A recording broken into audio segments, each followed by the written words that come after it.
ಓಂ ಶಾಂತಿ. ಅನ್ಗಾ Kannada YouTube ಚಾನೆಲ್ನ ಎಲ್ಲ ಆತ್ಮೀಯ ಸಹೋದರ ಸಹೋದರಿಯರಿಗೂ ಇಂದಿನ ಸಂಚಿಕೆಗೆ ಸ್ವಾಗತ. ನಾವು ನಮ್ಮ ಜೀವನದಲ್ಲಿ ನಮ್ಮ ಬಗ್ಗೆ, ನಮ್ಮ ಪರಿವಾರದ ಬಗ್ಗೆ ಅಥವಾ ನಾವು ಮಾಡುವಂತಹ ಕೆಲಸ ಕಾರ್ಯಗಳ ಬಗ್ಗೆ ಸಾಕಷ್ಟು ಕಾಳಜಿಯನ್ನ ವಹಿಸ್ತೇವೆ. ಆದ್ರೆ ಎಷ್ಟೋ ಬಾರಿ ಕೆಲವೊಂದು ಬಾರಿ ನಮ್ಮನ್ನ ಮಿಸ್ಅಂಡರ್ಸ್ಟ್ಯಾಂಡಿಂಗ್ ಮಾಡ್ಕೊಳ್ತಾರೆ, ಅಥವಾ ಕೆಲವೊಂದ್ಸಲ ಜಗಳ ಕದನಗಳು, ಚಿಕ್ಕ ಪುಟ್ಟ ಜಗಳ ಕದನಗಳು ಆಗ್ತವೆ, ಅಥವಾ ಎಷ್ಟೋ ಬಾರಿ ಅಚಾನಕ್ ಆಗಿ ಹಣದ ಸಮಸ್ಯೆ ಉಂಟಾಗ್ಬಿಡುತ್ತೆ, ಅಥವಾ ಆರೋಗ್ಯದಲ್ಲಿ ಏರುಪೇರು ಉಂಟಾಗುತ್ತೆ, ಅಥವಾ ಯಾವುದೋ ಒಂದು ಮೀಟಿಂಗ್ ನಾವು ಅರ್ಜೆಂಟ್ ಆಗಿ ಹೋಗ್ಬೇಕಾಗಿದೆ, ರಸ್ತೆಯಲ್ಲಿ ತುಂಬಾ ಟ್ರಾಫಿಕ್ ಜಾಮ್ ಇದೆ, ಇದರಿಂದಾಗಿ ತುಂಬಾ ಆತಂಕ ಆಗ್ತಾ ಇದೆ, ಟೆನ್ಷನ್ ಆಗ್ತಾ ಇದೆ.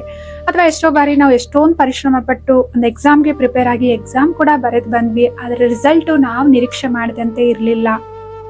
ಅಥವಾ ಕೆಲವೊಂದು ಕೆಲಸಗಳು ಈ ರೀತಿ ಇದಾವೆ, ಇವತ್ತೇ ಮುಗಿಸ್ಬೇಕಾಗಿದ್ದಂಥದ್ದಿದೆ, ಆದ್ರೆ ಈ 2-3 ಕೆಲಸಗಳನ್ನು ಒಟ್ಟಿಗೆ ಮಾಡ್ಲಿಕ್ಕೆ ಆಗುತ್ತಾ ಇಲ್ವಾ ಅಂತ ಹೇಳ್ಬಿಟ್ಟು ಇಂತಹ ಪರಿಸ್ಥಿತಿ, ಒತ್ತಡದ ಪರಿಸ್ಥಿತಿನೂ ಕೂಡ ಬಂದಿದೆ. ಈ ರೀತಿ ಹಲವಾರು ಪರಿಸ್ಥಿತಿಗಳನ್ನ ದಿನನಿತ್ಯ ನಾವು ಎದುರಿಸ್ತಾ ಇರ್ತೇವೆ. ಅವಾಗ ಇಮಿಡಿಯೇಟ್ ಆಗಿ ಒತ್ತಡಕ್ಕೊಳಗಾಗ್ತೇವೆ, ಸ್ವಲ್ಪ ಗಾಬರಿಗೊಳ್ತೇವೆ, ಅಥವಾ ಭಯ ಪಡ್ತೇವೆ, ಅಥವಾ ಚಿಂತೆ ಉಂಟಾಗುತ್ತೆ, ಅಥವಾ ಕಿರಿಕಿರಿ ಉಂಟಾಗುತ್ತೆ, ಕೆಲವೊಂದು ಬಾರಿ ಕೋಪನೆ ಬಂದ್ಬಿಡುತ್ತೆ ಅಲ್ವಾ. ಸೊ ಇದೆಲ್ಲ ಸಾಮಾನ್ಯ. ಇಂಥ ಪರಿಸ್ಥಿತಿಗಳು ಬಂದ್ರೆ ಇದೇ ರೀತಿ ಆಗುತ್ತಲ್ವಾ ಅಂತ ನಾವು ಅಂದ್ಕೊಳ್ತೇವೆ. ಆದ್ರೆ ಒಂದು ಬಾರಿ ನಾವು ಸ್ವಲ್ಪ ಸೂಕ್ಷ್ಮವಾಗಿ ಇವೆಲ್ಲ ಪರಿಸ್ಥಿತಿಗಳನ್ನ ನೋಡಿದ್ವಿ ಮತ್ತು ನಮ್ಮ ದೃಷ್ಟಿಕೋನ ಏನಾದ್ರು ಅಥವಾ ಯೋಚನೆಯನ್ನ ನಾವು ಬದಲಾವಣೆ ಮಾಡ್ಕೊಂಡ್ವಿ ಅಂತಂದ್ರೆ, ಸೊ ಇವುಗಳನ್ನ ನೋಡುವಂತ ರೀತಿನೇ ನಮ್ಗೆ ಬೇರೆ ಆಗುತ್ತೆ, ಮತ್ತು ಇವುಗಳಿಂದ ಸೂಕ್ಷ್ಮವಾದ ಪಾಠಗಳನ್ನು ಕೂಡ ನಾವು ದಿನನಿತ್ಯ ಕಲಿಬಹುದಾಗಿದೆ. ಭಗವಂತ ಹೇಳ್ತಾರೆ, ಪರಿಸ್ಥಿತಿಗಳನ್ನ ನೋಡ್ಬಿಟ್ಟು ಗಾಬರಿಗೆ ಆಗ್ಬೇಡಿ, ಆ ಪರಿಸ್ಥಿತಿಗಳು ನಿಮ್ಗೆ ಶಿಕ್ಷಕ ಇದ್ದಂತೆ ಅವುಗಳಿಂದ ಪಾಠವನ್ನ ಕಲಿತುಕೊಳ್ಳಿ ಅಂತ. ಇದನ್ನ ನಾವು ಸೂಕ್ಷ್ಮವಾಗಿ ಯೋಚನೆ ಮಾಡಿದ್ವಿ, ಚಿಂತನೆ ಮಾಡಿದ್ವಿ ಈ ಶ್ರೇಷ್ಠವಾದ ಮಹಾವಾಕ್ಯದ ಬಗ್ಗೆ ಅಂತಂದ್ರೆ. ಸೊ ಈ ದಿನನಿತ್ಯ ನಾವೆಲ್ಲ ಅನುಭವ ಮಾಡ್ತೀವಲ್ವಾ ಈ ಸಿಚುವೇಶನ್ಗಳು, ಪರಿಸ್ಥಿತಿಗಳನ್ನ ನೋಡಿದಾಗ. ಸೊ ಎಷ್ಟೊಂದೆಲ್ಲ ಇದೆ ಅಲ್ವಾ ಇವುಗಳಿಂದ ಕಲಿಯೋದು ಅಂತ ಹೇಳ್ಬಿಟ್ಟು. ಅಚಾನಕ್ ಆಗಿ ಆರೋಗ್ಯದಲ್ಲಿ ಏರುಪೇರು ಉಂಟಾಯ್ತು ಅಂತಂದ್ರೆ ಏನ್ ಕಲಿಬೇಕಾಗಿದೆ ನಾವು ಇದರಿಂದ? ಸೊ ಆರೋಗ್ಯದ ಬಗ್ಗೆ ಕಾಳಜಿಯನ್ನ ವಹಿಸೋದ್ರ ಬಗ್ಗೆ ಕಲಿಬೇಕಾಗಿದೆ. ಆರೋಗ್ಯದ ಮಹತ್ವವನ್ನ ಅರಿತುಕೊಳ್ಳೋದಕ್ಕೆ ಇದೊಂದು ನನಗೆ ಅವಕಾಶ ಕೊಡ್ತಾ ಇದೆ, ಇದು ಪಾಠವನ್ನ ನಾನು ಕಲಿಬೇಕಾಗಿದೆ. ದಿನನಿತ್ಯ ವ್ಯಾಯಾಮ ಮಾಡೋದು, ಪ್ರಾಣಾಯಾಮ ಮಾಡೋದು, ಅಥವಾ ಮೆಡಿಟೇಷನ್ ಮಾಡೋದ್ರ ಮಹತ್ವ ಜೀವನದಲ್ಲಿ ಏನಿದೆ ಅಂತ ಹೇಳ್ಬಿಟ್ಟು, ಅಥವಾ ಪೌಷ್ಟಿಕ ಆಹಾರದ ಮಹತ್ವ ಏನಿದೆ, ಆರೋಗ್ಯವಾಗಿದ್ದೀವಿ ಅಂತಂದ್ರೆ ನಾವು ಯಾವ ರೀತಿ ಭಾವಿಸ್ತೇವೆ, ಅಥವಾ ಅನಾರೋಗ್ಯ ನಮ್ಗೆ ಯಾವ ರೀತಿ ಡಿಸ್ಕಂಫರ್ಟ್ ಫೀಲ್ ಮಾಡುತ್ತೆ, ಸೊ ಇದೆಲ್ಲದರ ವ್ಯತ್ಯಾಸವನ್ನ ನಾವು ತಿಳ್ಕೊಳ್ತೇವೆ, ಮತ್ತು ಅದರ ಮಹತ್ವವನ್ನ ನಮ್ಗೆ ಈ ಪರಿಸ್ಥಿತಿ ಏನ್ ಮಾಡುತ್ತೆ, ಸಿಚುವೇಶನ್ ಕಲಿಸ್ಕೊಡುತ್ತೆ, ಈ ಪಾಠವನ್ನ ನಮ್ಗೆ ಕಲಿಸ್ಕೊಡುತ್ತೆ ಅಲ್ವಾ. ಮತ್ತು ಒಂದೇ ದಿನದಲ್ಲಿ 4-5 ಕೆಲಸ ಇದಾವೆ, ಮುಗಿಸ್ಬೇಕು, ಇಂಥ ಒತ್ತಡದ ಪರಿಸ್ಥಿತಿ ಬಂತು ಅಂತಂದ್ರೆ ಏನ್ ಮಾಡೋದು? ಇದರಿಂದ ಯಾವ ಪಾಠ ಕಲಿಬೇಕಾಗಿದೆ ನಾವು? ಇದರಿಂದ ನಾವು ಟೈಮ್ ಅನ್ನ ಹೇಗ್ ಮ್ಯಾನೇಜ್ ಮಾಡ್ಬೇಕು ಅನ್ನುವಂತಹ ಪಾಠವನ್ನ ಕಲಿಬೇಕಾಗಿದೆ. ಮತ್ತು ಪ್ರಿಯಾರಿಟೈಸ್ ಹೇಗ್ ಮಾಡ್ಬೇಕು, ಈ 4-5 ಟಾಸ್ಕ್ಗಳಲ್ಲಿ ಬಹಳ ಮಹತ್ವಪೂರ್ಣ ಯಾವ್ದು ಇವತ್ತು ಮಾಡ್ಲೇಬೇಕಾಗಿದೆ ಅಂತ ಹೇಳ್ಬಿಟ್ಟು, ಸೆಕೆಂಡ್ ನಂಬರ್ ಮಹತ್ವಪೂರ್ಣವಾದದ್ದು ಯಾವುದು ಅಂತ ಹೇಳ್ಬಿಟ್ಟು ಪ್ರಿಯಾರಿಟೈಸ್ ಮಾಡುವಂತಹ ಪಾಠವನ್ನ ಇದು ನಮ್ಗೆ ಕಲಿಸ್ಕೊಡ್ತಾ ಇದೆ. ಅಥವಾ ಈ 5 ಕೆಲಸಗಳು ಇವತ್ತು ಆಗೋದೇ ಇಲ್ಲ ಅಂತ ನನ್ಗೆ ಖಂಡಿತವಾಗ್ಲೂ ಅನಿಸ್ತಾ ಇದೆ ಅಂತಂದ್ರೆ ಅದನ್ನ ಮುಕ್ತವಾಗಿ ಸಂಬಂಧಪಟ್ಟವ್ರ ಜೊತೆ ಮಾತನಾಡಿ ಅದಕ್ಕೆ ಬೇಕಾದ ಎಕ್ಸ್ಟ್ರಾ ವ್ಯವಸ್ಥೆಗಳನ್ನ ಮಾಡಿಕೊಳ್ಳೋದು ಹೇಗೆ, ಅಥವಾ ಇನ್ನೊಬ್ಬರನ್ನ ಕೆಲಸದಲ್ಲಿ ಆ ಗ್ರೂಪ್ ಅಲ್ಲಿ ಆಡ್ ಮಾಡೋದೇ ಆಗಿರ್ಬೋದು, ಅಥವಾ ಒನ್ ಡೇ ಇನ್ನೊಂದು ಎಕ್ಸ್ಟ್ರಾ ಡೇ ಅನ್ನು ತೆಗೆದುಕೊಳ್ಳೋದೇ ಆಗಿರ್ಬೋದು, ನಾವು ಮುಕ್ತವಾಗಿ ಟ್ರಾನ್ಸ್ಪರೆಂಟ್ ಆಗಿ ಇರೋದು, ಅಥವಾ ಇನ್ನೊಬ್ಬರ ಜೊತೆ ಮಾತನಾಡುವ ಕಲೆಯನ್ನ, ಪಾಠವನ್ನ ಇದು ನಮ್ಗೆ ಕಲಿಸ್ಕೊಡ್ತಾ ಇದೆ ಅಲ್ವಾ.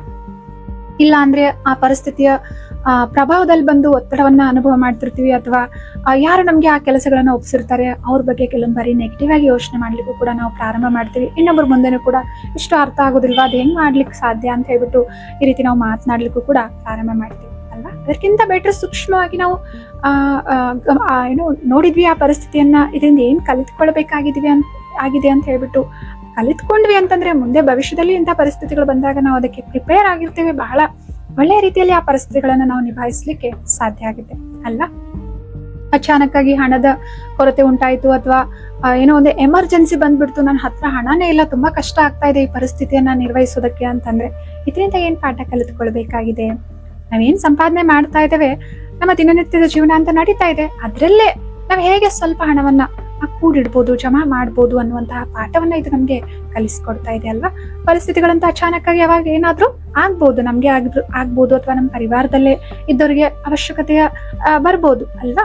ಅದಕ್ಕೋಸ್ಕರ ನಾವೇನ್ ಮಾಡ್ತಾ ಇದೀವಿ, ಜೀವನದಲ್ಲಿ ದಿನನಿತ್ಯದ ಅವಶ್ಯಕತೆಗಳನ್ನ ನಾವು ಬಳಸ್ತಾ ಇದೀವಿ, ಏನಾದ್ರೂ ವ್ಯರ್ಥ ಖರ್ಚುಗಳನ್ನ ನಾವು ಮಾಡ್ತಾ ಇದ್ವಿ, ಇದು ಅವಶ್ಯಕತೆ ಅಷ್ಟೊಂದಿಲ್ಲ, ಇದು ಇಲ್ಲದೆ ಇದ್ರೂ ನಡೆಯುತ್ತೆ ಅಂತಂದ್ರೆ ಅಂತ ವಸ್ತುಗಳನ್ನ ಕೊಂಡ್ಕೊಳ್ಳೋದನ್ನ, ಖರೀದಿ ಮಾಡೋದನ್ನ ನಾವು ಸ್ವಲ್ಪ ಕಡಿಮೆ ಮಾಡಿದ್ವಿ. ಸಂಪಾದನೆ ಮಾಡುವಂತ ಹಣದಲ್ಲಿ ಸ್ವಲ್ಪ ನಾವು ಸೇವಿಂಗ್ಸ್ ಮಾಡಿದ್ವಿ ಅಂತಂದ್ರೆ ಖಂಡಿತವಾಗ್ಲೂ ಇಂತಹ ಪರಿಸ್ಥಿತಿಗಳನ್ನ ನಾವು ಬಹಳ ಸಹಜವಾಗಿ ಪಾರ್ ಮಾಡ್ಲಿಕ್ಕೆ ಸಾಧ್ಯ ಆಗುತ್ತೆ ಅಲ್ವಾ. ಸಂಬಂಧಗಳಲ್ಲಿ, ಪರಿವಾರಗಳಲ್ಲಿ ಕೂಡ ಕೆಲವೊಂದು ಬಾರಿ ಮಿಸ್ಅಂಡರ್ಸ್ಟ್ಯಾಂಡಿಂಗ್ ಆಗುತ್ತೆ, ನಮ್ಮನ್ನ ಇನ್ನೊಬ್ರು ಅಪಾರ್ಥ ಮಾಡ್ಕೊಂಡ್ಬಿಡ್ತಾರೆ. ಕೆಲವೊಂದ್ ಬಾರಿ ನಾವು ಹೇಳಲಿಕ್ಕೆ ಹೋದ್ರು ಅವ್ರು ನಂಬುವಂತ ಸ್ಥಿತಿಯಲ್ಲಿ ಇರೋದಿಲ್ಲ, ವಾದ ವಿವಾದಗಳಾಗ್ತವೆ, ಅಥವಾ ಕೆಲವೊಂದ್ ಬಾರಿ ಕೋಪನೆ ಬಂದ್ಬಿಡುತ್ತೆ, ಮಾತೆ ನಿಲ್ಲಿಸ್ಬಿಟ್ಟಿರ್ತಾರೆ. ಸೊ ಇಂತಹ ಪರಿಸ್ಥಿತಿಗಳಿಂದ ನಾವೇನ್ ಕಲಿತ್ಕೊಳ್ಬೇಕಾಗಿದೆ, ಸಂಬಂಧಗಳ ಮಹತ್ವ ಏನು ಅಂತ ನಮ್ಮ ಜೀವನದಲ್ಲಿ ನಮ್ಗೆ ಅರ್ಥ ಆಗುತ್ತಲ್ವಾ. ಮತ್ತು ಪ್ರತಿಯೊಬ್ಬರ ಅಭಿಪ್ರಾಯಗಳು ಭಿನ್ನ ಆಗಿರ್ತವೆ, ಸಂಸ್ಕಾರಗಳು ಭಿನ್ನ ಆಗಿದ್ದಾವೆ. ನಾನೇನು ಸರಿ ಅಂತ ಹೇಳ್ತಾ ಇದ್ದೀನಿ, ಅದು ಅವರಿಗೆ ಡಿಫ್ರೆಂಟ್ ಆಗಿ ಕಾಣಿಸ್ತಿರ್ಬೋದು. ಅವರ ಅಭಿಪ್ರಾಯ, ದೃಷ್ಟಿಕೋನ ಆ ವಿಷಯದ ಬಗ್ಗೆ ಬೇರೆ ಇರ್ಬೋದು ಅಲ್ವಾ. ಸೊ ಇದೇನು ನಮ್ಗೆ ಕಲಿಸ್ಕೊಡ್ತಾ ಇದೆ, ನಾವು ಇನ್ನೊಬ್ಬರ ಅಭಿಪ್ರಾಯಕ್ಕೆ, ಇನ್ನೊಬ್ಬರ ದೃಷ್ಟಿಕೋನಕ್ಕೂ ಕೂಡ ನಾವು ಅದನ್ನ ಗಮನಿಸಬೇಕಾಗಿದೆ ಮತ್ತು ಅವ್ರಿಗೆ ಗೌರವ ಕೊಡ್ಬೇಕಾಗಿದೆ. ಪ್ರೀತಿಯಿಂದ ನಮ್ಮ ದೃಷ್ಟಿಕೋನವನ್ನ, ನಮ್ಮ ಅಭಿಪ್ರಾಯವನ್ನ ವ್ಯಕ್ತಪಡಿಸಬೇಕಾಗಿದೆ. ಸೊ ಇಲ್ಲಿ ಸರಿ ತಪ್ಪು ಅನ್ನೋದಕ್ಕಿಂತ ನಮ್ಮ ಸಂಬಂಧ ಬಹಳ ಮುಖ್ಯವಾಗಿದೆ. ಸೊ ಎಲ್ಲರೂ ಕೂಡ ಡಿಫ್ರೆಂಟ್ ಆಗಿದ್ದಾರೆ, ಯುನೀಕ್ ಆಗಿದ್ರೆ, ಆದ್ರಿಂದ ನನಗೇನ್ ಸರಿ ಅನ್ಸುತ್ತೋ ಅವ್ರೇನ್ ಹೇಳ್ತಾ ಇದಾರೆ ಅವ್ರ ದೃಷ್ಟಿಕೋನದಲ್ಲಿ ಕೂಡ ಅವ್ರಿಗೆ ಸರಿ ಅಂತಾನೆ ಅನಿಸ್ತಾ ಇದೆ. ಈ ರೀತಿನ ಒಂದು ಅಂಡರ್ಸ್ಟ್ಯಾಂಡಿಂಗ್ಗೆ ನಾವು ಬಂದ್ವಿ, ತಿಳಿದುಕೊಂಡ್ವಿ, ಈ ಪಾಠವನ್ನ ನಾವು ಕಲಿತ್ಕೊಂಡ್ವಿ ಅಂತಂದ್ರೆ, ಸಂಬಂಧಗಳಲ್ಲಿ ಪರಸ್ಪರ ಗೌರವ, ಪ್ರೀತಿಯನ್ನ ನಾವು ಹಂಚಿದ್ವಿ ಅಂತಂದ್ರೆ, ಸೊ ಆ ಸಂಬಂಧಗಳು ಬಹಳ ಗಟ್ಟಿ ಆಗ್ತವೆ.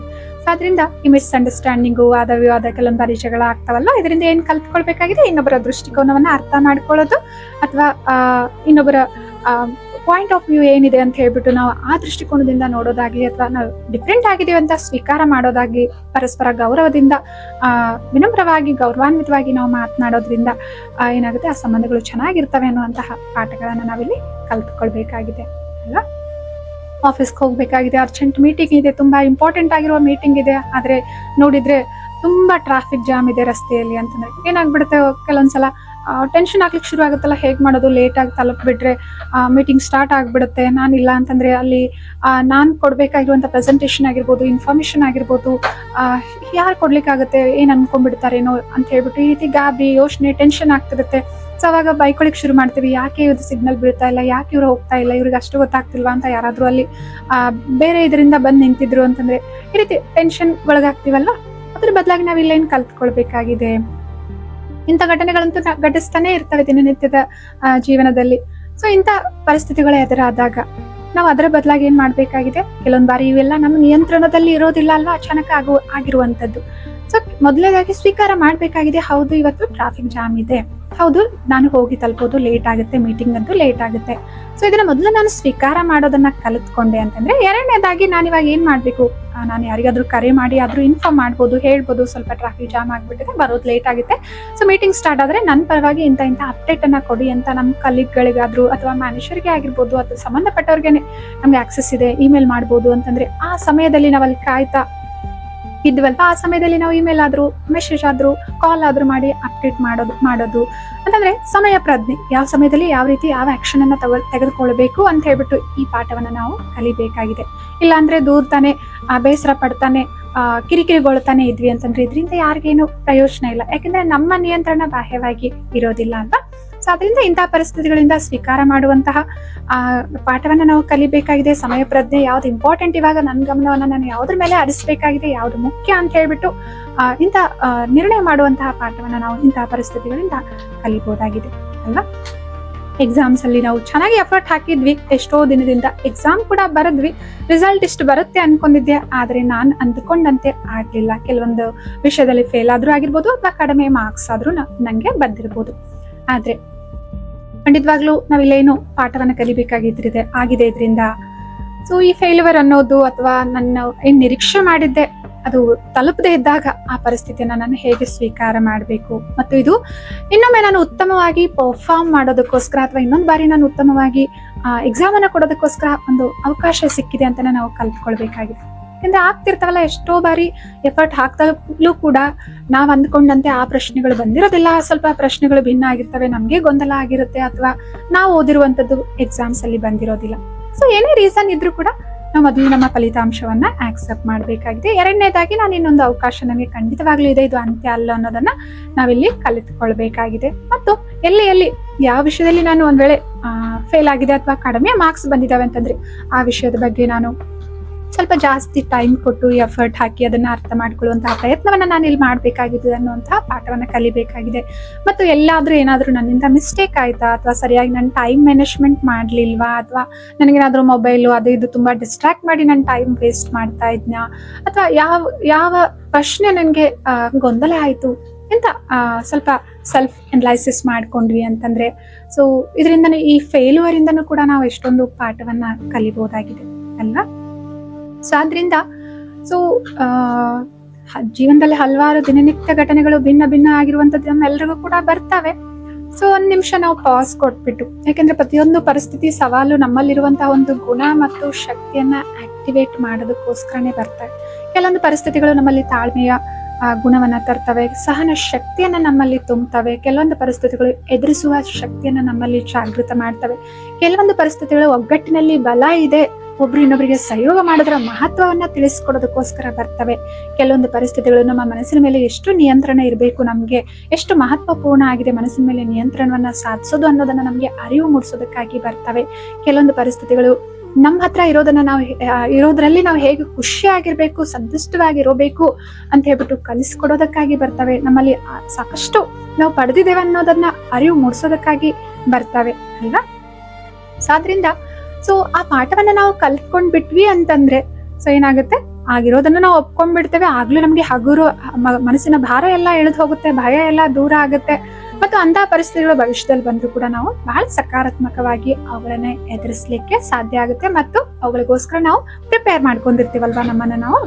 ಸೊ ಅದರಿಂದ ನಾವು ಕೂಡ ಪ್ರತಿಯೊಂದು ನಮ್ಮ ಜೀವನದಲ್ಲಿ ಬರುವಂತಹ ಪರಿಸ್ಥಿತಿಗಳನ್ನ ಬಂದಾಗ ಭಯ ಪಡದೆ, ಗಾಬರಿಗೊಳ್ದೆ, ಸ್ವಲ್ಪ ಹೊತ್ತು ಅದ್ರ ಬಗ್ಗೆ ಯೋಚನೆ ಮಾಡ್ತಾ, ಏನಿಲ್ಲಿ ನಾನು ಕಲ್ತ್ಕೊಳ್ಬೇಕಾಗಿದೆ, ವ್ಯಾಪಾರದಲ್ಲಿ ನಷ್ಟನೇ ಆಯ್ತು ಅಂತಂದ್ರೆ ಏನಾಗುತ್ತೆ, ತುಂಬಾ ಬೇಸರ ಆಗುತ್ತೆ, ನೋವಾಗುತ್ತೆ, ಈ ತರ ಆಗ್ಬಿಡ್ತಲ್ಲ, ಇಷ್ಟೊಂದು ಕಷ್ಟಪಟ್ಟು ವ್ಯಾಪಾರ ಮಾಡ್ತಾ ಇದ್ವಿ, ಆದ್ರೆ ಈ ಬಾರಿ ಇಷ್ಟೊಂದು ನಷ್ಟ ಆಯ್ತಲ್ಲ ಅಂತ ಯೋಚನೆ ಮಾಡ್ತಾ ಕೂರೋದ್ರಿಂದನೂ ಕೂಡ ಏನ್ ಪ್ರಯೋಜನ ಇಲ್ಲ ಅಲ್ವಾ. ಸರಿ, ಯಾಕೆ ಆಯ್ತು ಅಂತ ಹೇಳ್ಬಿಟ್ಟು ನಾವು ಅದರಿಂದ ಯಾವ ಪಾಠವನ್ನ ಕಲಿತ್ಕೊಳ್ಬೇಕಾಗಿದೆ ಅಂತ ಹೇಳ್ಬಿಟ್ಟು ಕಲಿತ್ಕೊಂಡ್ ಬಿಟ್ವಿ ಅಂತಂದ್ರೆ, ನೆಕ್ಸ್ಟ್ ಬಾರಿ ಅದನ್ನ ಸರಿಪಡಿಸ್ಕೊಂಡ್ವಿ ಅಂತಂದ್ರೆ ಖಂಡಿತವಾಗ್ಲೂ ಮುಂದುವರಿಲಿಕ್ಕೆ ಸಾಧ್ಯ ಇದೆ ಅಲ್ವಾ. ಸೊ ಅದರಿಂದ ಪ್ರತಿಯೊಂದು ಪರಿಸ್ಥಿತಿ ಬಂದಾಗ ಶಾಂತವಾಗಿದ್ದು ಸ್ವೀಕಾರ ಮಾಡ್ತಾ, ಏನು ಇದು ನನಗೆ ಯಾವ ಪಾಠ, ಯಾವ ಗುಣ, ಯಾವ ಶಕ್ತಿಯನ್ನ ತರ್ತಾ ಇದೆ. ಎಷ್ಟೋ ಬಾರಿ ಮಾತಾಡ್ಬೇಕಾದ್ರೆ ಹೇಳ್ತಿರ್ತಾರಲ್ವಾ, ಈ ಪರಿಸ್ಥಿತಿ ಬಂದಾಗ್ನಿಂದನೇ ನಾನು ನಿಜವಾಗ್ಲೂ ಇದ್ರ ಬಗ್ಗೆ ಎಲ್ಲ ತಿಳಿದುಕೊಳ್ಳಿಕ್ಕೆ ಸಾಧ್ಯ ಆಯ್ತು, ಒಳ್ಳೇದೇ ಆಯ್ತು ಈ ಪರಿಸ್ಥಿತಿ ಬಂದಿದ್ದು. ಯಾಕಂದ್ರೆ ಇವತ್ತು ನಾನು ಏನಾಗಿದ್ದೀನಲ್ಲ, ಭಾವನಾತ್ಮಕವಾಗಿ ಇಷ್ಟೊಂದು ಸ್ಟ್ರಾಂಗ್ ಆಗಿದ್ದೀನಿ, ಅಥವಾ ಇಷ್ಟೊಂದೆಲ್ಲ ನನಗೆ ಈ ವಿಷಯದ ಬಗ್ಗೆ ನಾಲೆಜ್ ನಾನು ತಿಳಿದುಕೊಂಡಿದ್ದೇನೆ, ಅಥವಾ ಇಷ್ಟೊಂದೆಲ್ಲ ಹಾರ್ಡ್ ವರ್ಕ್ ಮಾಡ್ಲಿಕ್ಕೆ ನನ್ನಿಂದ ಸಾಧ್ಯ ಆಯ್ತಲ್ವಾ, ನನ್ನ ಒಳಗಡೆ ಇರುವಂತಹ ಆ ಶಕ್ತಿ, ಆ ಪೊಟೆನ್ಷಿಯಲ್ ಎಲ್ಲ ಹೊರಗಡೆ ತರ್ಲಿಕ್ಕೆ ಈ ಪರಿಸ್ಥಿತಿ ನನಗೆ ಸಹಾಯ ಮಾಡ್ತು ಅಂತ ಹೇಳ್ಬಿಟ್ಟು ಈ ರೀತಿ ಹಲವಾರು ಜನ ಹೇಳ್ತಿರ್ತಾರಲ್ವಾ. ಅಂದ್ರೆ ಅವರು ಆ ಪರಿಸ್ಥಿತಿಯಿಂದ ಪಾಠವನ್ನ ಕಲಿತ್ಕೊಂಡು ಸಕಾರಾತ್ಮಕವಾಗಿ ಮುಂದುವರೆದ್ರು ಅವ್ರ ಜೀವನದಲ್ಲಿ. ಆವಾಗ್ಲೇ ತಾನೆ ಅವ್ರು ಅಷ್ಟೊಂದು ಚೆನ್ನಾಗಿ ಅವ್ರ ರಿಸಲ್ಟ್ ಅನ್ನ ಅನುಭವ ಮಾಡ್ಲಿಕ್ಕೆ ಸಾಧ್ಯ ಆಗಿದೆ. ಅದರಿಂದ ನಾವು ಕೂಡ ನಮ್ಮ ಜೀವನದಲ್ಲಿ ಪರಿಸ್ಥಿತಿಗಳನ್ನ ಶಿಕ್ಷಕ ಅಂತ ಭಾವಿಸ್ತಾ, ಅದರಿಂದ ಕಲಿಬಹುದಾದಂತಹ ಪಾಠವನ್ನ ಕಲಿತಾ, ನಿರ್ಭಯವಾಗಿ ಪರಿಸ್ಥಿತಿಗಳನ್ನ ಎದುರಿಸ್ತಾ, ಸವಾಲುಗಳನ್ನ ಎದುರಿಸ್ತಾ ನಮ್ಮ ಜೀವನದಲ್ಲಿ ಮುಂದುವರಿಯೋಣ, ಸದಾ ಖುಷಿಯಾಗಿ ಆನಂದದಿಂದ ಇರೋಣ ಅಂತ ಹೇಳ್ತಾ ಇವತ್ತಿನ ಸಂಚಿಕೆಯನ್ನು ಇಲ್ಲಿಗೆ ಮುಕ್ತಾಯಗೊಳಿಸ್ತಾ ಇದ್ದೇವೆ.